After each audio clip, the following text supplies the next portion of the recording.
आदाब, आप सुन रहे हैं पब्लिक वॉइस का पॉडकास्ट। दिन है मंगलवार और सुबह के 11 बजे हैं। आज हम बात करेंगे फिएट मुद्रा के बारे में। दोस्तों, आपने शायद फिएट मुद्रा का नाम सुना होगा, लेकिन क्या आप जानते हैं इसका मतलब क्या है और इसे फिएट क्यों कहा जाता है? चलिए इसे आसान भाषा में समझते हैं। फिएट मुद्रा वो मुद्रा होती है जिसकी वैल्यू सरकार द्वारा तय की जाती है। इसका कोई आंतरिक मूल्य नहीं होता, मतलब ये कि ये सोने या चांदी जैसी धातु से जुड़ी हुई नहीं होती। इसे मूल्य इसलिए माना जाता है क्योंकि सरकार और लोग इसे मुद्रा के रूप में स्वीकार करते हैं। उदाहरण के लिए, हमारे पास जो भारतीय रुपया है वो एक फिएट मुद्रा है। इसका मतलब ये नहीं है कि हर एक रुपए के पीछे सोने का कोई निश्चित भंडार है, बल्कि सरकार ने तय किया है कि ये नोट या सिक्का इतना मूल्य रखेगा और सभी लोग इस पर भरोसा करते हैं। अब इसे फिएट क्यों कहा जाता है? फिएट एक लैटिन शब्द है जिसका मतलब होता है आदेश या डिक्री। मतलब सरकार के आदेश से ये मुद्रा मूल्यवान मानी जाती है, इसलिए इसे फिएट मुद्रा कहा जाता है। तो संक्षेप में, फिएट मुद्रा वो मुद्रा है जिसे सरकार का समर्थन प्राप्त है और ये केवल इस भरोसे पर चलती है कि इसे स्वीकार किया जाएगा और इस्तेमाल किया जाएगा।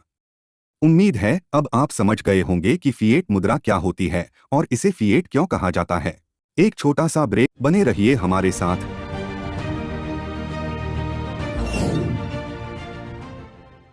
ब्रेक के बाद एक बार फिर स्वागत है। आप सुन रहे हैं हमारी खास रिपोर्ट। केंद्रीय बैंकों द्वारा डॉलर को सोने में बदलने के कारण फिएट मुद्रा का सर्वनाश निकट आ रहा है। केंद्रीय बैंकों के पास डॉलर आधारित परिसंपत्तियों का भंडार अब ऐतिहासिक रूप से निम्न स्तर पर पहुंच गया है। इसका मुख्य कारण है वाशिंगटन द्वारा संसाधन संपन्न रूस को डॉलर आधारित वैश्विक वित्तीय प्रणाली से बाहर करने का प्रयास। इसके परिणामस्वरूप विकासशील देश अब सोने को एक ऐसी परिसंपत्ति के रूप में अपना रहे हैं जिसका मूल्य और परिवर्तनीयता किसी एक देश की नीति पर निर्भर नहीं है और इसलिए इसे आसानी से हथियार के रूप में इस्तेमाल नहीं किया जा सकता। निक्केई द्वारा हाल ही में जारी एक रिपोर्ट में उद्धृत आईएमएफ के अनुमानों के अनुसार 2024 में डॉलर और अमेरिकी ट्रेजरी मूल्यवान विदेशी भंडार 58.9% तक पहुंच गया है। ये आंकड़ा 2 दशक पहले के 70% से काफी कम है। जून में प्रकाशित विश्व स्वर्ण परिषद के सर्वेक्षण के अनुसार 2023 में केंद्रीय बैंकों की कीमती धातु की खरीद 1037 टन से अधिक हो गई है। यह 2022 के बाद इतिहास में दूसरी सबसे बड़ी वार्षिक खरीद है, जब 1082 टन की खरीद की गई थी। चीन ने इस बुलियन खरीद में अग्रणी भूमिका निभाई है। नवंबर 2022 से चीन ने लगातार 18 महीनों तक अपने भंडार में सोना जोड़ा है। इसके परिणामस्वरूप जून तक इसमें 16.3% की वृद्धि होकर कुल लगभग 2264 टन हो गया है। भारत ने भी अपनी स्वर्ण मूल्यवान संपत्तियों को तेजी से बढ़ाया है। वर्तमान में इनकी कीमत 57.6 बिलियन डॉलर है, जो 2023 में इसी अवधि के मुकाबले 30% अधिक है।